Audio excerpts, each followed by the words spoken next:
आज मैं आपको बताऊंगा अपनी इस नई थार रॉक्स AX7L के बारे में, क्या इसकी पॉजिटिव्स हैं, क्या इसके नेगेटिव पॉइंट्स हैं, किस चीज़ से मुझे सबसे ज़्यादा दिक्कत हुई। चलो अभी ये वीडियो शुरू करते हैं। और मैंने ये गाड़ी खरीदी थी लगभग 10 मार्च 2025 को। चला चुका हूँ around 9300 kilometre. Recently I took it on a long solo road trip to north east, जिसमें आसाम, मेघालय, अरुणाचल प्रदेश स्टेट्स को मैंने विजिट किया था। उस प्लेलिस्ट का लिंक ऊपर है, जाके देख लेना। तो मेरे पास इस गाड़ी का अच्छा खासा रिव्यू है, क्या मुझे पॉजिटिव्स लगे, क्या नेगेटिव्स लगे। देखो, मैं मेजर से मेजर, माइनर से माइनर सारी चीजें बता दूंगा। आप लोग देख लेना आपको किस चीज से फर्क पड़ता है, मैं अपना बता दूंगा। एक इसका नेगेटिव ये है, जो इसकी विंडशील्ड जो इसके बॉडी टाइप की वजह से है, काफी अपराइट है। तो इसकी वजह से क्या होता है, इसमें काफी सारे बग्स होते हैं, इंसेक्ट्स हो गए, मक्खी मच्छर हो गए, वो उड़ के आके इस पे लगते हैं। गंदी बहुत ज्यादा होती है ये विंडशील्ड। अगर सुबह शाम चलाते हो तो लगभग सुबह भी साफ करनी पड़ेगी, रात को भी साफ करनी पड़ेगी, क्योंकि मच्छर आगे टकराएंगे और यहीं मरते हैं, उड़ते नहीं है। अगर ये विंडशील्ड अगर ऐसे थोड़ी स्लैंट होती ना, उड़ के ऊपर चले जाते। दूसरा, टूटती बहुत जल्दी है। अभी भी देखोगे मेरी विंडशील्ड यहाँ से टूटी हुई है, और हल्का सा क्या लगा यहाँ पे, बस ये छोटा कुछ भी मतलब नेग्लिजिबल चीज है, और उसकी वजह से इसका विंडशील्ड टूट गया। तो थार के विंडशील्ड टूटने के चांसेस बहुत ज्यादा होते हैं। दूसरा, इसका जो 360 डिग्री कैमरा है, उसकी क्वालिटी इस वाले की इतनी अच्छी नहीं है, और ये हिस्सा भी सिर्फ यहाँ से लेके यहीं तक का कवर करता है, आपको ये एरिया कभी दिखाई नहीं देगा। इसके फ्रंट कैमरा की क्वालिटी बहुत ही ज्यादा अच्छी है, रियर कैमरा की क्वालिटी बहुत ज्यादा अच्छी है, लेकिन साइड में मैं ये कहूंगा कि पुअर क्वालिटी के कैमरा इस गाड़ी में कंपनी ने यूज किए हैं। ये देखो, व्हील के साइड में सिर्फ इतना पैच दिखाता है। ये थोड़ा सा लंबा एरिया हो सकता था, थोड़े आगे वाले व्हील से लेके थोड़ा दरवाजे तक पीछे। ये देखो, आगे वाले दरवाजे के हिंज दिख रहे हैं सिर्फ। तो जस्ट मड फ्लैप के पास क्या है, सिर्फ वही दिखा रहा है, ना व्हील पूरा है, ना थोड़ा दरवाजे के पीछे का है। तो एक ये प्रॉब्लम है इसमें। अगली एक चीज़ मैं दिखाता हूँ, वो है इसके बूट को खोलने के बाद, और अगर आप इसका ये कांच ऊपर उठाएंगे, तो ये जो कटिंग है, ये इतनी गंदी क्वालिटी की कर रखी है, जैसे शोरूम पे लाके फिर ब्लेड से कट किया हो। तो फिनिशिंग की प्रॉब्लम मैंने महिंद्रा की कार्स में तो बहुत ही कम देखी है, टाटा में तो फिर भी दिख जाती है। और ये दोनों साइड है, ये देखो इस साइड भी है, ये कैसे गंदे तरीके से कट किया हुआ है। तो ये फिनिशिंग की प्रॉब्लम मतलब खाली दिखने में गंदी लगती है, वैसे तो इसका चलो देखो अब कोई डिसएडवांटेज है ही नहीं, इट डज इट्स जॉब। अगला नेगेटिव ये है, इसकी डोर क्लोजिंग बहुत ही पुअर है। मतलब कभी ऐसे हुआ कि अगर बाकी के 3 दरवाजे बंद है, इसको अगर हल्का सा किया तो बंद नहीं होगा। अभी तो हो रहा है, लेकिन मोस्ट ऑफ द टाइम से नहीं होता है। इसमें मैंने डबल साइड डैम्पिंग भी कराई है, डबल लेयर डैम्पिंग हुई है। उसके बाद मुझे कुछ खास नहीं इसके अंदर फर्क लगा डोर क्लोजिंग को लेके। मैंने खाली इस चीज़ के लिए कराई थी, ना कि साउंड डेडनिंग के लिए। तो थोड़ा सा ये है कि कभी कभार ठीक से बंद नहीं होता है। अगला नेगेटिव ये है कि इस गाड़ी में आप कीलेस एंट्री नहीं आती है। तो मुझे तो बड़ी दिक्कत होती है, क्योंकि अगर एक गाड़ी ऑलरेडी चला रहा हूँ जिसमें कीलेस एंट्री है, तो चाबी जेब से निकालो, फिर अनलॉक करो, फिर वापस डालो, चाबी गिर जाती है कई बार। फिर अगर जेब में डाले भी अगर इसको मैं अब करने लग गया कि जेब के अंदर ही हाथ डाल के खाली लॉक अनलॉक कर दो, तो फिर वो ढूंढना पड़ता है लॉक किस तरफ, अनलॉक किस तरफ है। तो एट द एंड मुझे तो चाबी बाहर निकालनी पड़ती है। आप अपना देख लेना आप किस तरीके से इस गाड़ी के साथ एडजस्ट करोगे। मतलब ये छोटी सी इनकन्वीनियंस है, मैं इसको गाड़ी में तो कमी नहीं बता सकता। और आप लोग कह रहे हो कि इस गाड़ी में कीलेस एंट्री आ चुकी है, वो खाली जॉन इब्राहिम की गाड़ी में आई है। वो रेगुलर जो हम जैसे जो लोग हैं उनके लिए नहीं आई है, वो खाली उनके लिए कस्टमाइज हुई थी। चलो अब अंदर बताता हूँ। एबीसी पेडल्स का जो एरिया है, ये यहाँ पे काफी क्रैम्प्ड है, मतलब यहाँ पे स्पेस काफी कम है। एक तो डेड पेडल बिल्कुल भी नहीं है, मैनुअल गाड़ी है तो फिर भी आना चाहिए था इसमें डेड पेडल, बट अब वो नहीं है, तो ये स्पेस काफी कम है। लेकिन हाँ, यहाँ पे एक अच्छी चीज ये है कि आपको इसके साथ एडजस्टमेंट ज्यादा टाइम तक नहीं करनी पड़ेगी, आदत पड़ जाएगी। मतलब हाँ, इसका जो क्लच है, जो वो जो है पेडल जो है वर्टिकली माउंटेड है, तो उसमें आपको रेगुलर जैसे अगर ट्रैफिक में इस गाड़ी को चलाओगे तो प्रॉब्लम जरूर क्रिएट करेगी। उसके लिए आप इस गाड़ी का ऑटोमेटिक ट्रांसमिशन ले सकते हो। एक और ये है कि अगर आप सीट बहुत आगे करके चलाते हो तो आपका नी यहाँ पे टकराएगा ही टकराएगा। वो जिस दिन गाड़ी मैंने पहली बार चलाई, मेरे साथ बहुत बड़ी प्रॉब्लम थी। अब तो मैं सीट को पीछे करके चलाता हूँ, तो अब प्रॉब्लम नहीं है, बस यहाँ ला के रेस्ट कर लेता हूँ। अदरवाइज ये वाला जो जगह है, यहाँ पे ये टच करता ही करता है। तो ये जो ओवरऑल स्पेस है ना इस गाड़ी का, ये थोड़ा सा कम है। एक इस गाड़ी में मेजर दिक्कत ये है कि स्टीयरिंग से आवाज आने लग गई। अभी तो नहीं आ रही होगी, मैं यहाँ पे एक वीडियो डाल दूंगा, देख लेना। वो कट कट की जो साउंड होती है ना, रैक की आवाज़, वो आ गई। जब इसको मैं अभी ट्रिप पे लेके गया, पहाड़ों में काफ़ी ज़्यादा चली, तो अब वो काफ़ी ज़्यादा आवाज़ निखर के आ चुकी है, तो आपको वो प्रोमिनेंटली सुनाई देती है। दूसरा, म्यूजिक सिस्टम में इसमें बहुत ज़्यादा ग्लिच है, लेकिन एक ही आता है नेविगेशन से रिलेटेड। मैं आपको बता दूं, एंड्रॉइड फ़ोन जब मैं अपना यूज़ करता हूँ, उसकी कनेक्टिविटी बहुत स्ट्रॉन्ग है, बैठते कनेक्ट हो जाएगा, ये आईफोन को भी अच्छे से कनेक्ट करता है, लेकिन मैं कहूँगा कि कहीं ना कहीं कनेक्टिविटी इसकी आईफोन के साथ उतनी अच्छी नहीं है, एंड्रॉइड के साथ बहुत तगड़ी है। आईफोन का कई बार होता है कि बैठते ही कनेक्ट नहीं होगा, गाने नहीं चलेंगे, मुझे फिर वापस फोन अनलॉक करके वहां से गाना चलाना पड़ेगा, तब जाके वो चलता है, but most of the time हो जाता है। लेकिन हाँ, एक दिक्कत है। अब सबसे बड़ी दिक्कत जो यहाँ पे मैं फेस कर रहा था अपनी ट्रिप पे, नेविगेशन चला रहा हूँ, अपने आप हट जाएगा, जो डेस्टिनेशन लगाई हुई है हट जाएगा, कभी हैंग हो जाएगा, लैग करने लगेगा बहुत ज्यादा, तो मुझे फोन कनेक्ट डिस्कनेक्ट करना पड़ेगा। अगर फोन केबल से लगा हुआ है तो मुझे वायरलेस कनेक्ट करना पड़ेगा, तो नेविगेशन चलेगा। वायरलेसली अगर कनेक्टेड है तो मुझे फिर केबल लगानी पड़ेगी, तो नेविगेशन चलेगा। अगर नेविगेशन चला हुआ है और किसी का फोन आ गया, इस फोन पे कॉल आ गई किसी की, तो फिर ये ना आवाज इसमें आती ना आवाज इसमें आती। अब मैं केबल हटाऊं या इसको डिस्कनेक्ट करके कॉल लूं अपनी, रिसीव करूं, तो फिर ये नेविगेशन कनेक्ट नहीं होगा। तो ये इसमें खाली नेविगेशन से रिलेटेड बहुत बग्स थे, मैं बहुत परेशान हुआ था इस चीज से रिलेटेड। बाकी इसमें कोई दिक्कत नहीं है। म्यूजिक सिस्टम इसमें हरमन कार्डन का 9 स्पीकर का सिस्टम आता है, इंक्लूडिंग ट्वीटर्स, और वो इतना शानदार नहीं है। मतलब अगर जितनी तारीफ करोगे उतनी नहीं बनती है इसकी तारीफ। अच्छा है, वोकल्स अच्छे हैं, बेस ठीक ठाक है, बट हरमन कार्डन, गाइस, हरमन कार्डन स्पीकर सिस्टम कुछ भी खास नहीं है, ठीक है। एक नॉर्मल गाड़ी में भी इतना ही आता है, बस एक दो स्पीकर ऐड हो गए तो आपको लगता है कि अच्छी आवाज़ है, बट वो क्वालिटी की नहीं है। एक इस गाड़ी के जब मैं शुरू में लेके आया था, लेफ्ट साइड के स्पीकर ऑटोमेटिकली बंद हो गए, वो काम नहीं कर रहे थे। लेकिन जैसे गाड़ी बंद करी 15-20 किलोमीटर चलाने के बाद वापस से मैंने स्टार्ट करी तो स्पीकर वापस काम करने लग गए थे। तो एक दो ये बग्स आए थे, बाकी गाड़ी मेरी बहुत सही चल रही है। एक इस गाड़ी का जो इमरजेंसी ब्रेक है, इलेक्ट्रिक हैंड ब्रेक, बहुत तगड़ा जर्क देता है। एक्चुअली ये फंक्शन कैसे करता है, किसी भी गाड़ी में सीट बेल्ट लगाओ और जैसे गियर में गाड़ी डालोगे, दरवाजा बंद करने के बाद गाड़ी का हैंड ब्रेक अपने आप हट जाता है। लेकिन वहाँ पे जैसे अगर मेरे को बहुत टाइट पार्किंग है, फिर वहाँ से गाड़ी निकालनी है, तो अचानक जर्क देता है, कितनी धीरे से मैं क्लच छोड़ दूँ, तो मेरे को ही मैनुअली हटाना पड़ता है। तो अब मुझे नहीं पता बाकी कितनी गाड़ियों में भी इलेक्ट्रिक हैंड ब्रेक जर्क देते हैं, लेकिन इसका तो देता है। ये चीज मैं आपको बता दूं, हाथ से हटा लेना, वरना अगर टाइट स्पेस हुआ, कोई नया ड्राइवर हुआ, तो गाड़ी आगे ठोक सकते हैं। अगला छोटी सी दिक्कत है, मैं ज्यादा परेशान तो खैर उसके साथ नहीं हूँ, सनग्लास होल्डर नहीं है। बोतल होल्डर देखो अब जैसे नहीं है इस गाड़ी में, मान लो है, लेकिन आधा लीटर की ही बोतल आएगी, लेकिन अब ये 1 लीटर की जबरदस्ती फंसा रखी है। तो फंस तो जाएगी क्योंकि अभी इसमें पानी नहीं है, तो थोड़ी दब के अंदर चली जाती है। बट हाँ, बोतल होल्डर की एक दिक्कत है, और पीछे तो है ही नहीं, कुछ भी नहीं है।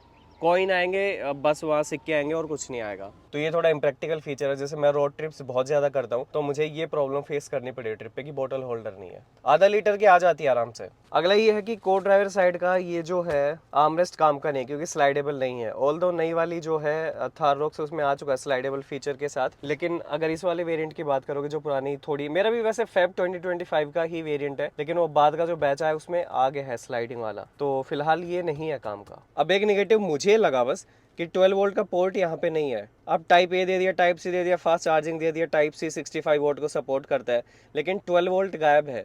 अब उनको लगता है कि मॉडर्न चीज़ें दे दो, गाड़ियाँ अपग्रेड हो रही है। अरे हर नई चीज़ पुरानी को रिप्लेस नहीं कर सकती है। इसकी वजह से मुझे दिक्कत क्या हुई, ये मैंने डैश कैमराज लगाए अपने इतने महंगे, अपनी सेफ्टी के लिए, अपने कंटेंट के लिए। अब इनकी वायरिंग अगर ये यहाँ पे होता तो मैं सीधा यहीं ला के इसकी वायरिंग कर देता, लेकिन अब ये पीछे है, तो इस गाड़ी के मुझे तीनों पिलर खोलने पड़े और वहाँ ले जाके मुझे इसकी वायरिंग करनी पड़ी। तो हेडेक का काम तो है। कुछ एक्सेसरीज ऐसी होती है जो खाली 12 वोल्ट पोर्ट में ही चलती हैं। अब चार्जिंग पोर्ट्स की बात करिए तो वायरलेस चार्जर का भी बता दूं, किसी काम का नहीं है, बस ऐसे ही शो पीस है, ढंग से चार्ज नहीं करेगा। अगर गाड़ी खड़ी है, फ़ोन रखा हुआ है, यानी गाड़ी नहीं हिल रही है, फिर भी चार्जिंग हट जाएगी, फिर लग जाएगी, हट जाएगी, फिर लग जाएगी, तो कोई किसी काम का नहीं है।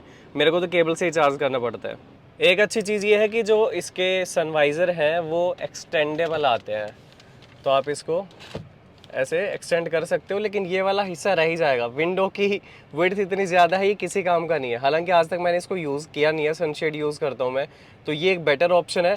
तो भले ही एक्सटेंडेबल है, कोई फ़ायदा नहीं है लेकिन इसका। एक और चीज़ गाड़ी में अच्छी है कि इसके जो स्टॉक हेडलैम्प है, जो प्रोजेक्टर एलईडी के आते हैं, उनका थ्रो बहुत ही बढ़िया है। बहुत कम गाड़ियों के स्टॉक लाइट्स इतने अच्छे होते हैं, थार उनमें से एक है जिसकी बहुत ही अच्छी थ्रो है। एक और गाड़ी के बारे में अच्छी चीज़ ये है, एसी बहुत पावरफुल है इस गाड़ी का, फुल ब्लास्ट पे चलता है, ऑटोमेटिक एसी है और सिंगल जोन आता है, लेकिन फिर भी आपको अलग अलग टेम्परेचर लिखा हुआ दिखाएगा।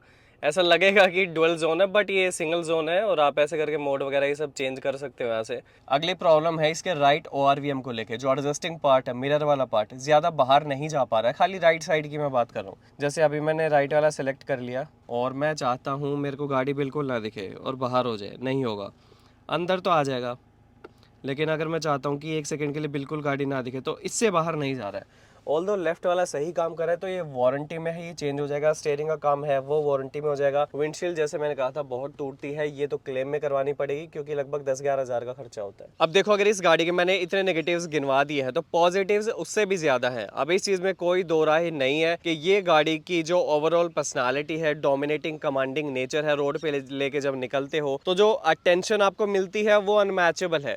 सेगमेंट में ही दूसरी गाड़ी नहीं है। कहने को कहोगे तो गुरखा है, जिमनी को तो काउंट ही नहीं किया जाता इसका कंपटीशन। तो कहने को अगर चाहो तो बोल सकते हो, बाकी इस गाड़ी की टक्कर है ही नहीं।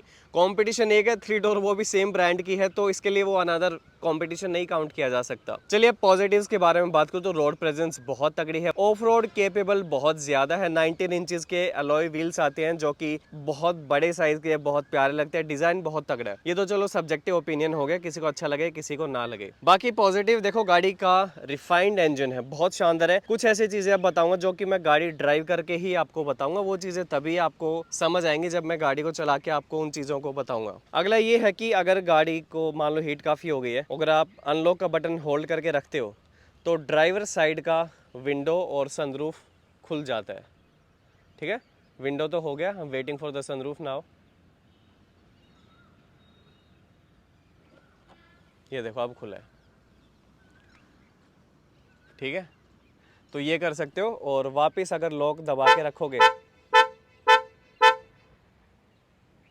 तो विंडो चढ़ गई है और सनरूफ ने वापस आना शुरू कर दिया है। उसे बंद होने देते हैं और गाड़ी, पहले मैं इसको बंद होने दूं तब तक मैं आपको बता दूं गाड़ी का ग्राउंड क्लियरेंस बहुत हाई है, 226 mm है, प्रैक्टिकल गाड़ी है। और पीछे वाले पैसेंजर्स के लिए कंफर्ट का एक ध्यान रखा गया है। यहाँ पे कोई हम्प नहीं है, फ्लैट है, तो बीच में अगर कोई पैसेंजर बैठा हुआ है उसके पैर आराम से रखे जाएंगे। ये बहुत तगड़ा फीचर है। स्कॉर्पियो एन वाली वीडियो आएगी इसके बाद। स्कॉर्पियो एन और थार रॉक्स का मैंने डिटेल में कंपैरिजन किया है, उसके अंदर ये वाला फीचर ऐड कर लेना, क्योंकि मैं बताना भूल गया कि पीछे हम्प नहीं है इस गाड़ी में, जबकि स्कॉर्पियो एन में हम्प आता है। तो बीच वाले पैसेंजर के लिए थोड़ा सा मुश्किल भरा वो काम हो सकता है। अब यहाँ से भी देख लो, पीछे वाले व्हील मुझे बहुत शानदार लगता है। Another reason I bought Thar rock. पीछे स्पेयर टायर की जो लुक है, अगर कभी मान लो भगवान ना करे कभी गाड़ी रियर एंड होती है, पीछे से कोई ठोक देता गाड़ी, तो काफी ज्यादा जो डैमेज है वो यही झेल लेगा। और लुक तो देखो इनहांस करता ही करता है। और यहाँ से कितनी शानदार, कितनी प्यारी लग रही है गाड़ी। एक पॉजिटिव ये है, ये पूरा ही तो सॉफ्ट टच है। ये पूरा यहाँ से, ये यहाँ से, ये पूरा सॉफ्ट टच है।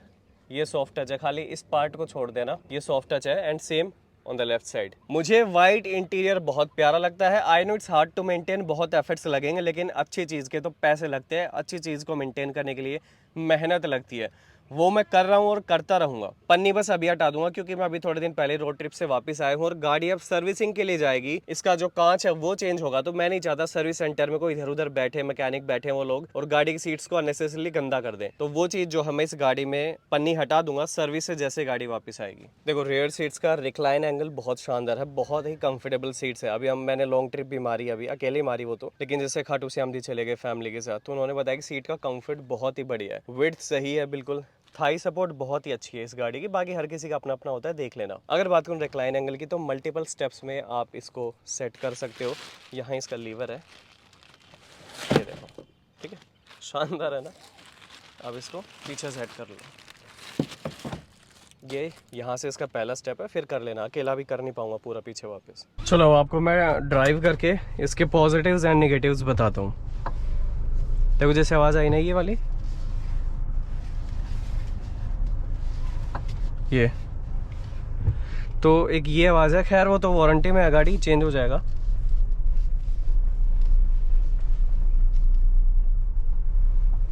कहा था ना रोटेशन इसकी बहुत ही अच्छी है। Even after being a rear wheel drive इसकी ऑटो रोटेशन बहुत अच्छी है। एक ये है जैसे अभी ख़राब रास्तों में मैं चला रहा हूँ, ठीक है, थोड़ा उबड़ खाबड़ है, अनइवन है, तो यहाँ पे गाड़ी अनस्टेबल बहुत ज़्यादा है, बहुत ज़्यादा झूलेगी, बहुत ज़्यादा पिचिंग भी करेगी, रोलिंग बहुत ज़्यादा करेगी। तो एक ये थोड़ा सोच समझ के, मतलब बहुत प्यार से चलानी पड़ती है, या फिर तुम गाड़ी में उछलने के लिए रेडी हो जाओ कि अब उछलेगी बहुत।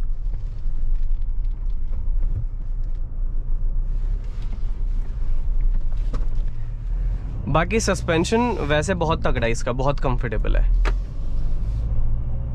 छोटे मोटे ब्रेकर्स को तो काउंट ही नहीं करती, लेकिन मैं तो अब बड़े प्यार से उतारता हूँ। अब जैसे मैंने बताया था कि इसका सबसे अच्छा पॉजिटिव जो ड्राइविंग के टाइम पे मुझे दो चीज़ें लगती हैं। एक तो इसका स्टीयरिंग बहुत बढ़िया है, बहुत सॉफ्ट है, स्मूथ, एक्यूरेट, रिस्पॉन्सिव। एक चीज़ और जो दूसरी सबसे शानदार मुझे इसकी चीज़ चलाने के टाइम पे लगती है वो है इसके ब्रेक्स।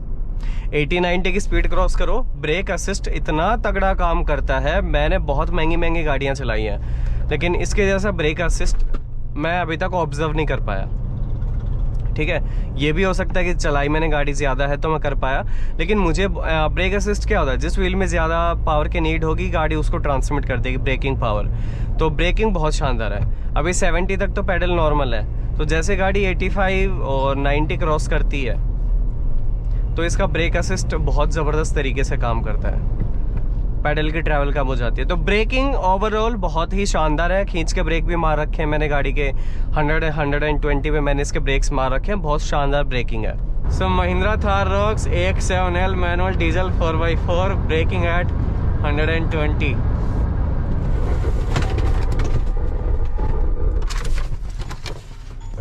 चलो एक बार और करेंगे 120 और शानदार। अगला इंसुलेशन बहुत तगड़ी है, मतलब गाड़ी खड़ी है ट्रैफिक में, दरवाज़ा खुला है तो एक वो नॉइज़ आप सुनो, फिर जैसे ही दरवाज़ा बंद करोगे फिर एक आप डिफरेंस नोटिस करना, बहुत ज़्यादा फ़र्क आपको मिलेगा। तो लगेगा गाड़ी साइलेंट बहुत है, कैबिन मतलब तगड़ा इंसुलेटेड है, लेकिन विंड नॉइज़ फिर बहुत है। जैसे ही 100-120 की स्पीड गाड़ी क्रॉस करती है तो विंड नॉइज़ काफ़ी ज़्यादा ट्रांसमिट होगी, ये इसकी एक डाउन साइड है। ठीक है, अब जैसे एक ने मुझे पूछा कि क्या ABC पेडल में जगह कम है, तो हाँ है। क्या आप एडजस्ट यूज टू हो जाते हो? हाँ बिल्कुल हो जाते हो। अब मुझे उसमें नहीं कुछ भी ऐसा कमी लगती, क्योंकि एडजस्ट कर गया मैं उसके साथ। पैर साइड में नहीं रख रहा हूँ, पीछे रख लेता हूँ, वो एडजस्ट कर गया उसके साथ, आदत पड़ जाती है। तो हाँ उसमें आपको आदत पड़ जाएगी, उसकी टेंशन मत लेना, स्पेस ज़रूर कम है। विजिबिलिटी गाड़ी की बहुत शानदार है, जो बॉनेट व्यू है इसका बहुत ही ज़बरदस्त है, मतलब ऐसा कमांडिंग नेचर स्कॉर्पियन में भी मिलता है, थार रॉक्स में भी मिलता है, तो आपको वो वाली कमी यहाँ पे महसूस नहीं होगी कि बॉनेट नहीं दिख रहा है। अरे भाई गजब ही तो दिखता है, और जब ब्रेक मार के झूलती है ना गाड़ी, ऐसे जब रोकते हो बहुत ही गजब की फील आती है। जब स्टेप पे देखो, जैसे मेरा कॉन्फिडेंस इसको लेके डाउन होता है जब मैं कट मारता हूँ, क्योंकि गाड़ी स्टेबल नहीं है, तो मैं कई बार 110-120 पे कट नहीं मारता कि कंट्रोल नहीं होगी। लेकिन जो वो कॉन्फिडेंस जब मेरा डाउन होता है, पता है उसकी पूर्ति कब होती है? जब बगल में कोई गाड़ी जा रही है, ट्रैफिक में रुकी, मैंने बगल में ले जाके ब्रेक मारे, गाड़ी 2 बार ऐसे झूलती है, सारे कॉन्फिडेंस के लेवल सारे ऊपर तक भर जाते हैं। जब इसके फुटस्टेप पे पैर रख के गाड़ी के अंदर इस ग्रैब हैंडल को पकड़ के बैठता हूँ, अलग चौड़, ठीक है, बहुत ही गजब की फीलिंग आती है। वहाँ पे पैसे वसूल हो जाते सिर्फ इन 2 चीज़ों से। तो कॉन्फिडेंस से हमेशा लबरेज रहोगे इस गाड़ी को अगर चलाते हो तो। नेगेटिव ड्राइविंग में और कुछ भी नहीं है, पॉजिटिव ये है सीटिंग कंफर्ट बहुत तगड़ा है। मैंने अभी तक मैक्सिमम जो पर डे गाड़ी चलाई है दैट वाज 804 सिंगल डे में। मैंने कुछ चलाई होगी 13 घंटे के आसपास, और 2 दिन में मैंने कंप्लीट 30 घंटे में निकाले थे इसके 1725 किलोमीटर।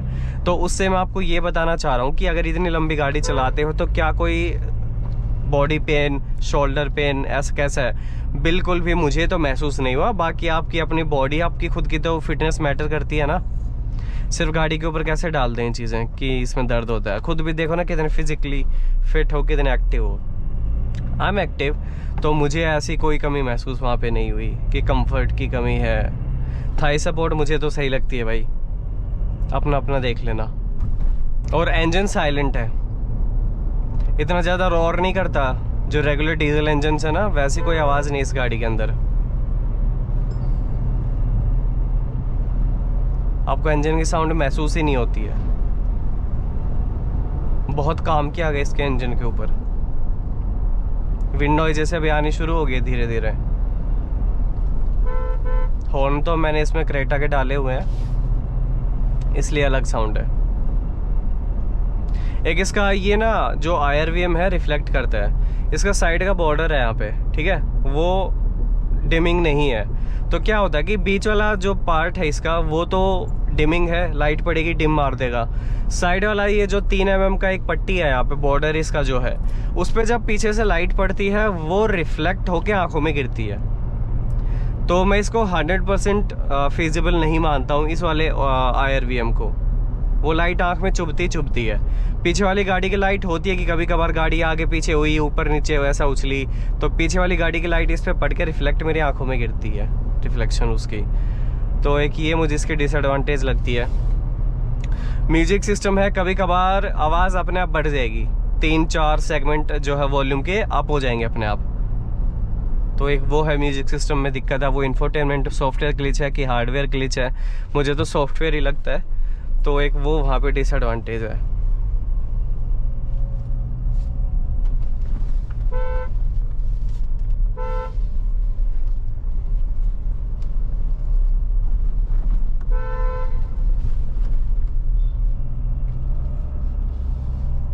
एक अगर खींचोगे पहले गियर में तो उतनी फास्ट नहीं है, आप क्विक नहीं है गाड़ी, मतलब दब के उठती है थोड़ा सा।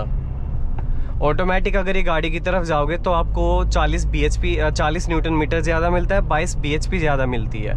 ये डीजल इंजन थोड़ा सा ऑन पेपर अंडर पावर्ड है। एक तो इसके 5th और 6th गियर में ना झटके लगते हैं, जैसे अभी तो 6th गियर में है, थोड़ा सा स्पीड लो आएगी। अभी देखो मैं दिखाऊंगा फिर शिफ्ट करके। कितना ही प्यार से क्लच छोड़ लो, ऐसा तो है नहीं मुझे क्लच छोड़नी नहीं आती, लेकिन जर्क लगेगा ही लगेगा। तो इसका एक ही तरीका है, जब भी गियर शिफ्ट करना हो, मान लो अभी मैं 6th में जाऊंगा, ठीक है 6, अब मैं रेस नहीं दूंगा, खाली क्लच छोड़ूंगा, अब जर्क नहीं लगेगा, बहुत कम हो जाता है। तो जिसको थाररॉक्स में जर्क लग रहे हैं वो क्लच छोड़ते वक्त रेस मत दो, क्लच पूरी छोड़ दो पैडल, उसके बाद रेस देना, फिर नहीं लगेगा। और ये हर गाड़ी के लिए एप्लीकेबल है। वैसे जो इसका लेन की असिस्ट है, मैंने रात को काफ़ी चेक करा इसे, और मैं इस नतीजे पे पहुंचा हूँ कि ये रिस्की किस किस केस में हो सकता है। अगर कर्व आ रही है और कर्व के बराबर में मान लो आप चल रहे हो, ये गाड़ी क्या करती है, जैसे लाइन से थोड़ा बाहर जाएगी फिर वापस अंदर आती है लाइन होके, उस वक्त अगर किसी ने ओवरटेक कर दिया तो एक्सीडेंट होगा। ये गाड़ी जैसे अभी लेन के अंदर तभी खुद को सेंटर करेगी अगर थोड़ी सी स्पीड कम है, अदरवाइज क्या करेगी, लेन के थोड़ा बाहर जाएगी। मैं दिखाता हूँ तुम्हें,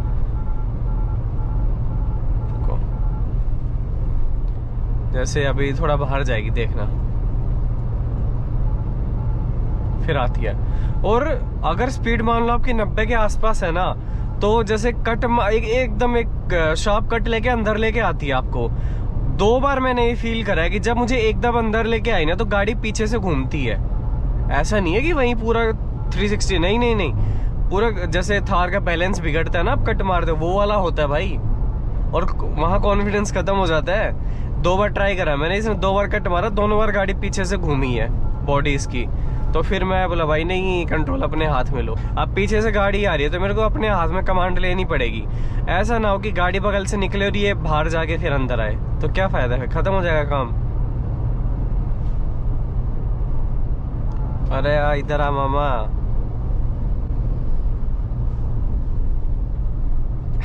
अरे इधर हो, थोड़ा सा राइट। बाकी ऐसा ही है, ज्यादा चीजें बताने लायक नहीं होती हैं वीडियो में। मैंने आपको ओवरऑल बता दिया है रिव्यू, आप अपना मन बना लेना। नेगेटिव्स भी हैं गाड़ी के अंदर, पॉजिटिव्स भी हैं गाड़ी के अंदर। पिछले 2.5 महीनों में इतना तो मैंने ऑब्जर्व किया हुआ है। मीटर बहुत शानदार है, ये दोनों डिजिट्स कभी भी देख लो। स्पीड 3 तरीके से आप इसकी जो है MID की लेआउट है वो चेंज कर सकते हो। ये पहला है, दूसरा है, तीसरा है। जो नेविगेशन वहाँ पे चलता है एज इट इज यहाँ भी चल जाता है, पूरी डिस्प्ले के अंदर चलता है।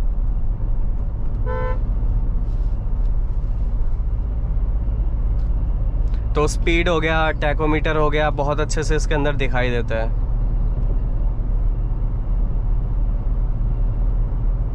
ड्राइव मोड्स नहीं आते, जिप जैप जूम नहीं आते इसके अंदर, लेकिन ऑफ रोडिंग वाले आते हैं। सैंड, मड, स्नो, वो वाले हैं drive modes. Sand, mud, snow हो गया ना।